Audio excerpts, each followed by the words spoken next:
அமுக்கடா கை வைக்கிறான். அம்மா விரட்டி போடுறான் தலைவர்.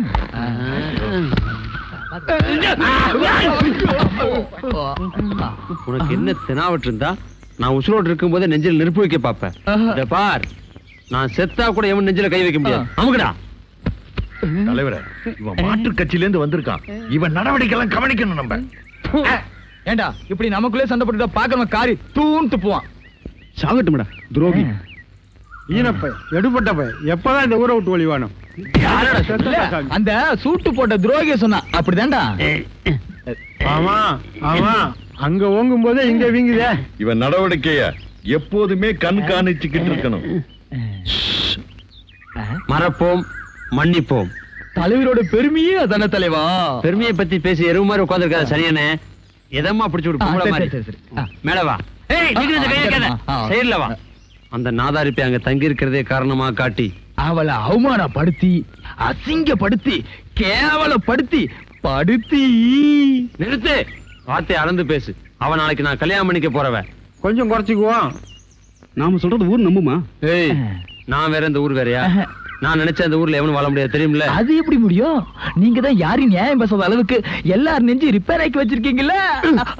கடனை கொடுத்துட்டு கிராம மக்களை அடிமையாக்கிட்டான்னு சொல்றான்.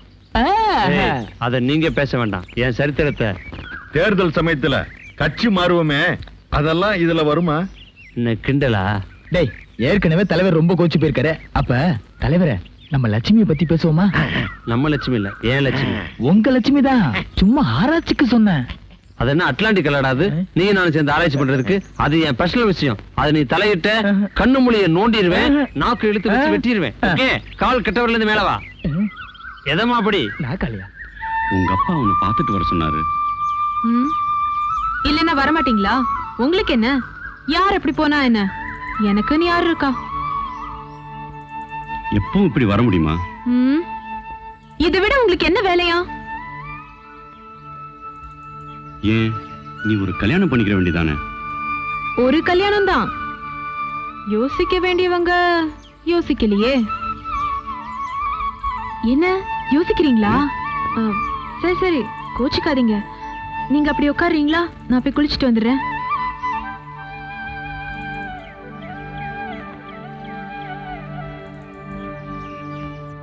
யோ வேலு, என்னய்யா உங்க அண்ணன் பையன் செத்து இருந்து அப்படியே சோகமா உட்கார்ந்துருக்க?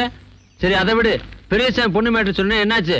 அவன் வீட்டுக்குள்ள தாலியை கட்டாம குடும்பம் நடத்திட்டு இருக்கான். அதை ஊரே சேர்ந்து வேடிக்கை பாக்குது, நீயும் சேர்ந்து வேடிக்கை பாக்குறியா? பெரியசாமி வாழ்ந்து கேட்டவரு, மனசு ஒடிஞ்சு போயிருக்கிறாரு. நீங்க ஆரண பொண்ணை கீறி பாக்குற மாதிரி எல்லாம் பேசாதீங்க. பஞ்சாயத்தெல்லாம் கூட்ட வேண்டாம். அவர் எனக்கு அண்ணன் மாதிரி. அண்ணன், ஆட்டுக்குட்டி, மாமன், மச்சான் அதெல்லாம் உன் வீட்டுக்குள்ள வச்சுக்க. எனக்கு தேவை நியாயம். நாளை காலைல பஞ்சாயத்தை கூட்டுறேன். இல்ல ஊருக்குள்ள ஒரு தலை இருக்காது.